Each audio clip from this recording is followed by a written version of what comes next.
Přeji vám všem krásnou, Bohem poženanou sobotu.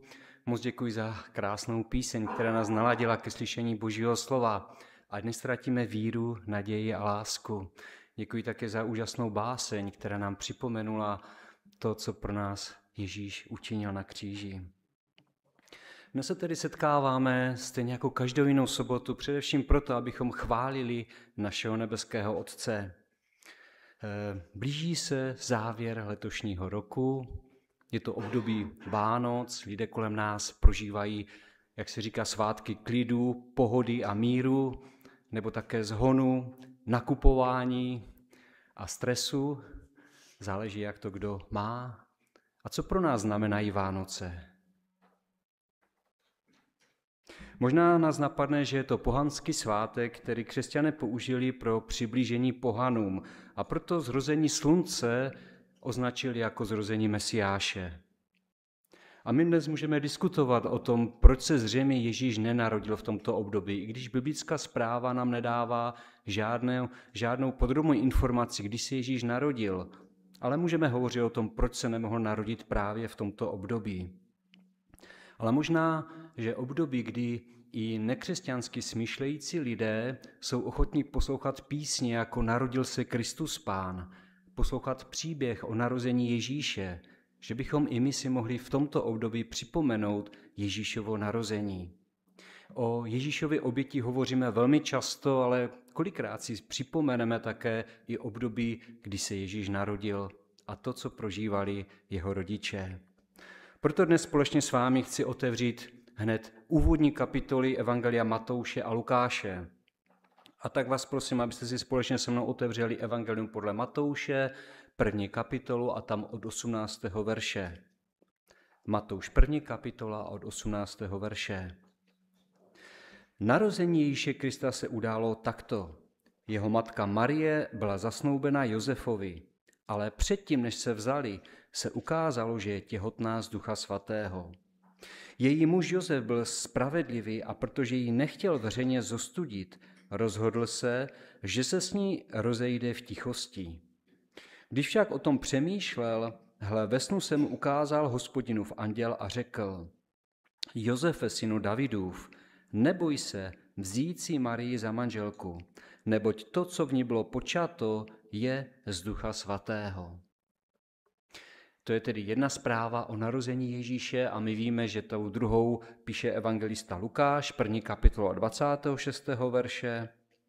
Když byla Alžběta v 6. měsíci, poslal Bůh anděla Gabriela do galilejského města jménem Nazaret, k paně zasnoubené muži jménem Josef z domu Davidova. Ta panna se jmenovala Marie. Když k ní přišel, řekl: Zdravím tě, milosti obdařená, Hospodin s tebou. Ta slova ji rozrušila. Co to bylo za pozdrav? Přemýšlela. Anděl ale řekl: Neboj se, Marie, vždyť si nalezla milost u Boha. Hle, počneš, porodíš syna a dáš mu jméno Ježíš. Bude veliký a bude nazván synem Boha nejvyššího. A Hospodin náš Bůh mu dá trůn jeho otce Davida. Myslím, že čtením těchto pasáží poznáváme, na koho písatel dává větší důraz. Zatímco Matouš píše především o Josefovi a o Marii se zmiňuje pouze okrajově, Lukáš má přesně opačný přístup. Píše o Marii a Josef je pouze v pozadí Marie. A tak se nám může zdát, že někteří křesťané čtou pouze evangelium podle Lukáše, protože Marii vyzdvihli jako bohorodičku, zatímco Josef je někde velmi v povzdálí. Podívejme se společně dnes na Ježíšovi rodiče. Co víme o Josefovi? Musíme si přiznat, že kromě toho, že se stal adoptivním otcem Ježíše, nevíme téměř nic. A když pročítáme rodokmeny, který je u Matouše v 1. kapitole a Lukáše ve 3. kapitole, zjistíme, že vlastně ani nevíme přesně, jak se jmenoval jeho otec. Protože Matouš uvádí, že byl splozen Jákobem a Lukáš, že je synem Hélího. O jeho jednání, které nám částečně vypovídá, jaký byl, také hovoří pouze Matouš. Co jsme o něm četli? Četli jsme, že byl spravedlivý a problém nevěry, což je zřejmě to, co partnera zraní asi nejvíc, tento problém se snaží řešit tím, že Marii v tichosti propustí, aby ji nevystavil hanbě. Ale proč propustit, když ještě nebyli manželé? Co to vlastně znamenalo propustit? Zasnoubení byla pro Židy řádná zákonná smlouva o manželství. Proto také úmrtím partnera v době zasnoubení se dívka stávala vdovou, stejně jako v manželství. Také pokud se chtělo zrušit zasnoubení, postupovalo se stejně jako v manželství. Musel se dát lístek rozloučení. Stejně tak nevěra se trestala úplně stejně jako v manželství. Velmi přísně. Zasnoubení se konalo, když bylo dívce 12 až 13 let. Tedy pro nás něco naprosto nemyslitelného, pro nás je to ještě dívka pod zákonem, ale v Izraeli už ve 12 až 13 letech se konalo zasnoubení a chlapci bývalo 18 až 24 let, tedy už byl dospělý. Po zásnubách žili snoubenci ještě nějaký čas u svých rodin a to byla doba příprav, tedy dívka se postarala především o to, aby si připravila nějakou výbavu domácností a chlapec se měl postarat o bydlení, tedy buď postavit dům, nebo přestavit nějak bydlení u svých rodičů, kde pak bude moci přivést svoji ženu a žít se svojí rodinou. Mezi snoubenci také nemělo dojít k pohlavnímu styku. Porušení bylo trestáno pokutou, veřejným odsouzením a někdy dokonce i ukamenováním. Josef tedy mohl dát průchod své spravedlnosti, ale zdá se, že tím by Marii čekala smrt ukamenováním. Kdyby Josef veřejně Marii prohlásil za nevěrnou, pak by zřejmě jí čekala smrt. Ale Josef přemýšlí, jak to vyřešit tento problém, aby to bylo i pro Marii co nejméně bolestné.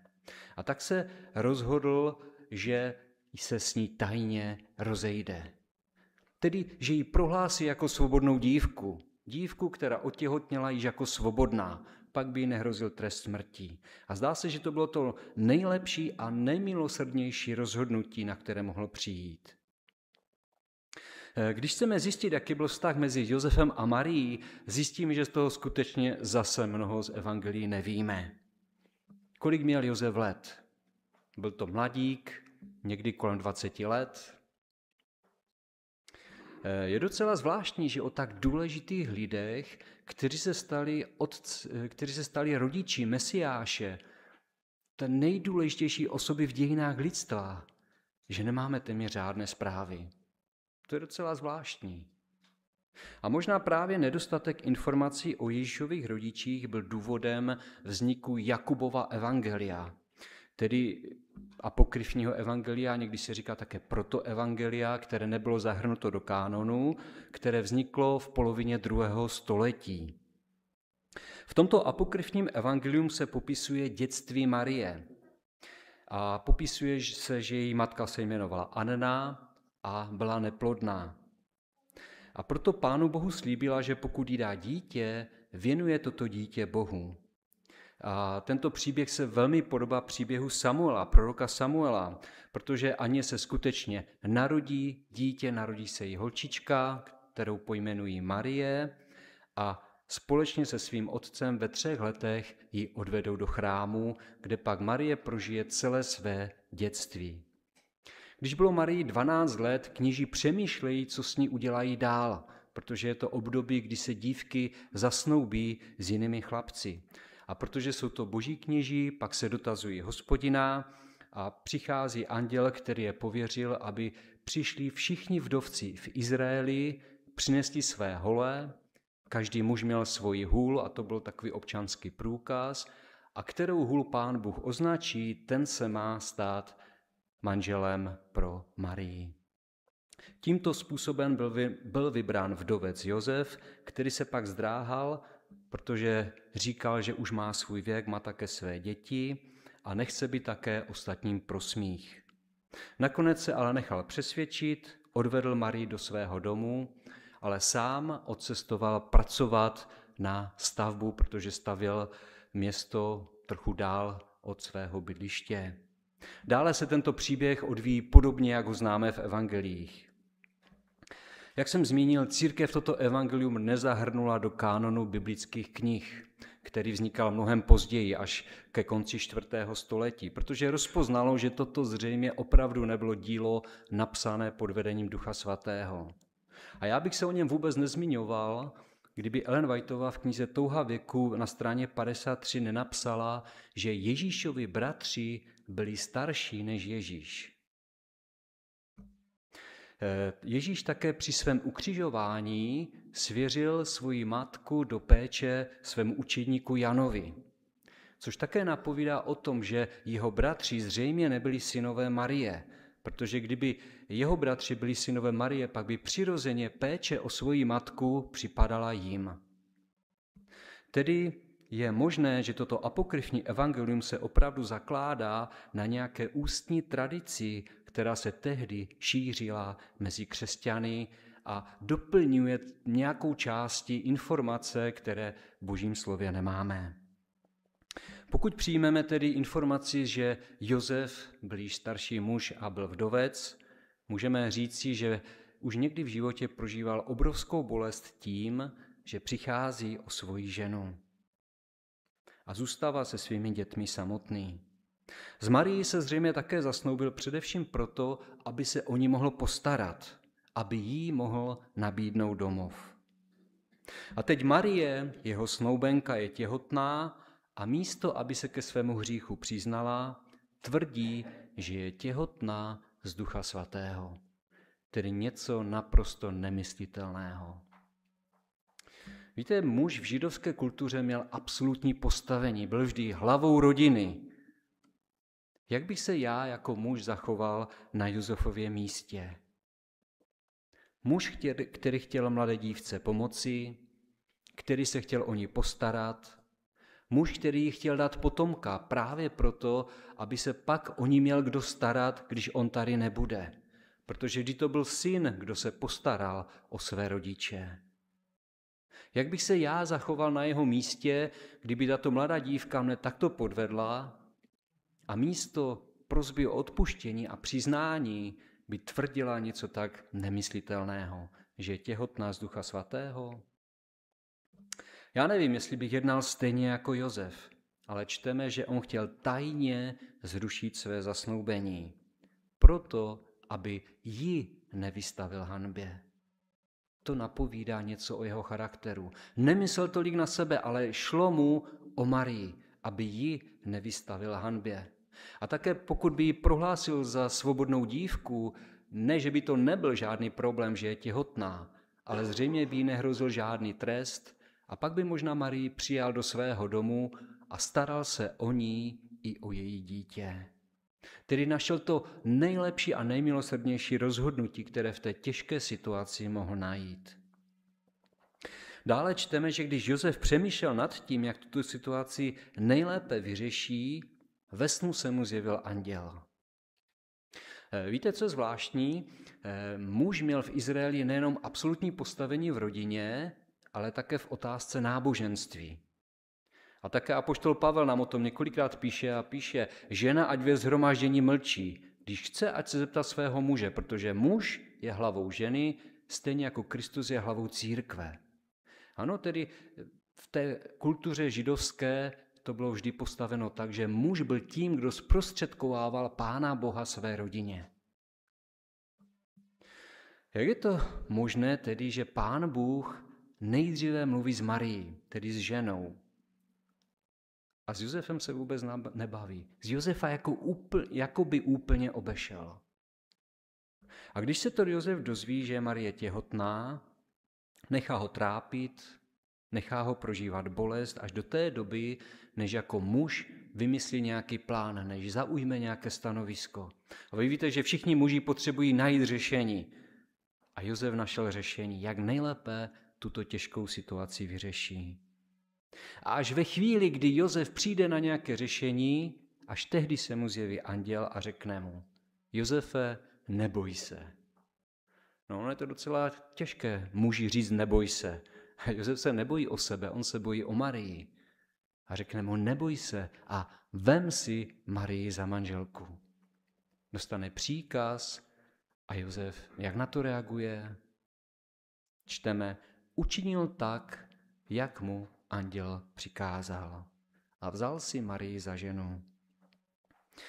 Z toho poznáváme, že Josef se vůbec nezlobí na Boha, že to neříká jemu, že se za jeho zády domlouvá s Marií a jeho osloví až ve chvíli, kdyby svým jednáním mohl ohrozit Boží plán. Jakoby Pán Bůh s ním až tolik nepočítal. Ale Josef se vůbec neuráží a jedná podle toho, co mu Pán Bůh říká. Josef, který mohl prožít klidné stáří jako vdovec, o kterou by se postarali jeho děti, je ochoten přijmout ve svém životě další problémy. Je ochoten dokonce přijmout hanbu mezi lidmi za to, že jako muž nevydržel do svatby. A víme, že sousedy si toho všímají a všimli si toho, že Marie otěhotněla nějak velmi brzy. Je také ochoten přijmout mnoho problémů a přesto všechno hraje v tom Božím plánu jenom nějaké druhé housle. Josef do této chvíle chtěl řešit Marijin problém, ale nyní je nucen s tímto problémem se stotožnit. Protože přijetí Ježíše to nikdy není záležitost někoho jiného. Přijetí Ježíše je vždy osobní záležitost každého z nás. Každý z nás se musíme s Ježíšem stotožnit.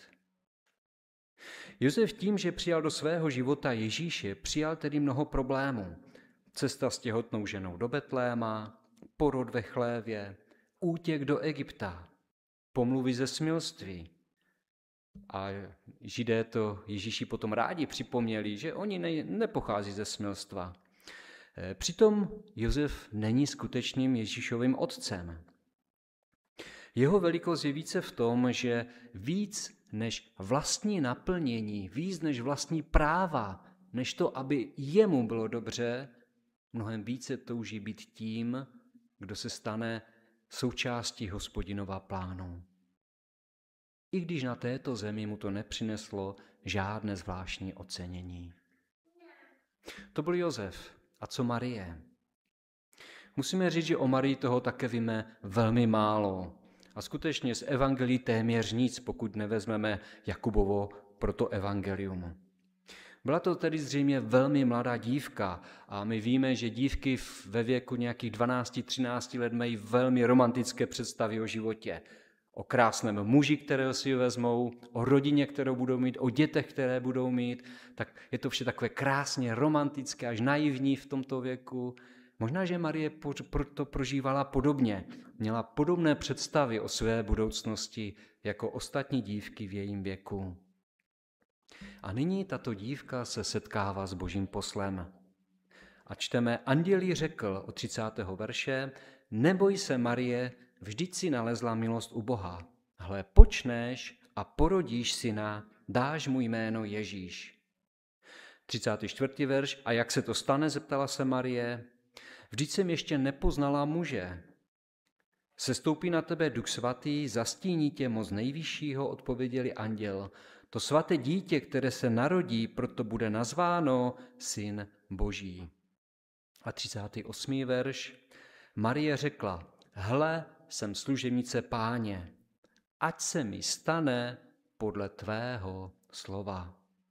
A tehdy od ní anděl odešel. Co jsme četli v tomto textu? Četli jsme, že k ní přišel anděl a řekl, Marie, Pán Bůh by tě rád použil ve svém díle. Co ty na to říkáš? Souhlasíš s tím? Čteme tam něco takového? Čteme, Marie, hle, počneš a porodíš. Tedy tak je to dáno a tak se to stane. Všechny plány, které měla, najednou vzali za své. Jak to přijme její snoubenec? Uvěří jí? Z jejího jednání ale poznáváme, že Marie vůbec tak neuvažuje. Jednoduše to přijme a celou svoji budoucnost vkládá do Božích rukou. V dalších verších také čteme, že se hned vydává na cestu k Alžbětě. Ona vůbec nečeká, až na ní bude vidět nějaké těhotenství, až bude mít nějaký fyzický důkaz toho, že anděl hovořil pravdu. Ale okamžitě jde k Alžbětě. Okamžitě uvěří tomu, co jí anděl říká. A také Alžběta ve 45. verši za tuto víru blahořečí. Jsou lidé a někteří i teologové, kteří popírají Ježíšovo narození z Ducha Svatého, protože to považují za legendu, protože to nemohou přijmout jako historický fakt. Jsou totiž situace, které musíme přijímat pouze vírou. K tomu, abychom přijali Ježíšovo vtělení, musíme mít víru. Bez víry toto přijmout nemůžeme. Ale stejnou víru musela mít také Marie, aby přijala zprávu, kterou jí anděl řekl. A stejnou, a já bych řekl možná i větší víru musel mít Josef, protože Josef musel uvěřit tomu, že Marie skutečně nebyla s žádným mužem a že opravdu toto dítě je z Ducha Svatého. Mnozí křesťané představují setkání s Ježíšem jako chvíli radosti a velkého štěstí. A zvláštně v našem západním pojetí křesťanství se říká, přijmi Ježíše do svého života a pak budeš prožívat naplněný, šťastný, radostný život. Zdá se, že Josefovi a Marii ale Ježíš působí problémy ještě před svým narozením. Když prožíváme život s Ježíšem, možná čekáme, že se nám v životě bude dařit tak, jak bychom si představovali. A Pán Bůh skutečně situaci s Josefem a Marií použil tak, že Josef si nakonec Marii vzal za manželku. A v pohádkách to známe, že se říká a žili šťastně až do smrti. Když se vzali, žili šťastně až do smrti. Jak tedy vypadá takový šťastný život s Ježíšem? Ještě dříve, než se Ježíš narodí, musí těhotná Marie ve stádiu pokročilého těhotenství, tedy období, které je pro každou ženu velmi namáhavé a těžké, zvlášť cestování je velmi rizikové. V tomto období musí cestovat náročným terénem do Betléma. Nevím, jak to máte vy, ale my, když někde cestujeme, vždy se modlím o Boží ochranu. A nejenom o Boží ochranu. Modlím se, aby nás Pán Bůh předcházel, aby byl i na tom místě, kde budeme. A pokud potřebuji něco zařídit, aby mi v tom pomáhal. Abych v tom byl úspěšný. Pokud si potřebujeme zařídit nějaké ubytování, aby nám pomohl sehnat nějaké dobré ubytování. Já věřím, že když Josef s Marií cestují, také se modlí k Bohu. Modlí se, aby je chránil na cestě, aby jim také pomohl sehnat nějaký dobrý hotel k ubytování. Ale z evangelií čteme, že přicházejí do Betléma a nenašlo se pro ně místo pod střechou. Jak Bůh jedná se svými služebníky. Vždyť tady nejde pouze o nějaký jeden nocleh. Nejde jenom o to, aby se vyspali v pohodlí. Marie přece může každou chvíli porodit. A pak nakonec dostávají místo v hotelu, který je podle Boží vůle, ve chlévě. Tak se projevuje Boží milost a jeho požehnání. Po návštěvě mudrců, které k dítěti dovedla Boží hvězda, se situace ještě mnohem více zkomplikuje. Oni už se nemohou vrátit klidně domů, ale musí utíkat. A kam utíkají? Utíkají do Egypta. Víte, co Egypt je za místo pro pravověrného Izraelitu? Egypt to je místo božích nepřátel. Starozákonní proroci mnozí píší, že Egypt je místo, kde je pohanství. Egypt znázorňuje místo, které znázorňuje boží nepřátele. Například Izajáš v Egyptu vidí draka, božího nepřítele. Také kdykoliv se ve Starém zákoně někdo šel do Egypta, například Abraham, je to popisováno jako sestup. Nejenom geograficky, ale sestup také od boží tváře. Sestup do Egypta. A Josef s Marií musí utíkat na místo, odkud Pán Bůh před 15 lety vyvedl svůj národ. Proč? Matouš 2. kapitola 15. verš. A byl tam až do smrti Herodovi, aby se splnilo, co řekl ústy proroka. Z Egypta jsem povolal svého syna. Tedy musí utíkat do Egypta proto, aby naplnili proroctví. Z Ježíšova dětství máme ještě jednu zprávu, a to zprávu o návštěvě Jeruzaléma v jeho 12 letech. A to je také poslední zpráva, kde je zmíněn Josef. Dále už o Josefovi nečteme. Z toho tedy můžeme usuzovat, že Josef pak umírá někdy v období Ježíšových 12 až 30 let. Ano, tedy někdy v tomto období Josef umírá. Marii tedy zůstává Ježíš, který se ale ve 30 letech ujímá veřejné služby, při které mnoho cestuje, a Marie tak často zůstává bez jeho přítomností. Zároveň Marie vidí, kolik lidí Ježíše nepřijímá. Vidí a slyší o tom, že farizové a zákonníci Ježíše nepřijali, a možná i slyší o tom, že mnozí z nich usilují o Ježíšův život. A nakonec přichází chvíle pro každou matku ta nejhorší, když stojí pod křížem a vidí, jak Boží syn, jak její syn, kterému ona se mohla stát pozemskou matkou, jak trpí a umírá v hrozných bolestech jenom proto, aby splnil Ježíš své poslání. Marie řekla Gabrielovi: hle, jsem služebnice Páně, staň se mi podle tvého slova. Těmito slovy vlastně řekla: Pane, ty můžeš v mém životě uskutečnit svůj plán. Jsem ti plně k dispozici. Ona si nic nenárokuje. Ona si nedělá právo na své osobní štěstí, ale ona se chce stát tou, která slouží Bohu. Proto se mohla stát matkou Božího syna. A my dnes i díky její bolesti, kterou musela prožít pod křížem, my dnes můžeme přijmout Ježíšovu nabídku spasení. Jsou Vánoce. Co nám Vánoce mohou připomenout? Myslím, že o Vánocích si můžeme připomenout 3 oblasti. Tou první je, že jsou situace, které musím přijímat pouze vírou. Ještě nikdo nikdy neslyšel, že by žena mohla otěhotnět bez muže.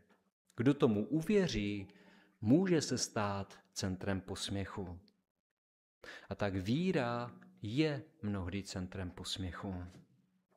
To druhé, co si můžeme uvědomit, pokud jsem ochoten Bohu sloužit, pak přijmu úlohu, kterou mi Pán Bůh přidělí. A někdy to může být úloha i těch druhých houslí, která nám v životě přinese jenom více problémů než lidského uznání. Tedy to druhé, pokud chci Pánu Bohu sloužit, pak přijmu tu roli, kterou má Pán Bůh pro mne přidělenou. To třetí, Boží služebník si nestanoví čas, dobu, způsob ani míru, jakou Pán Bůh může v jeho životě zasáhnout.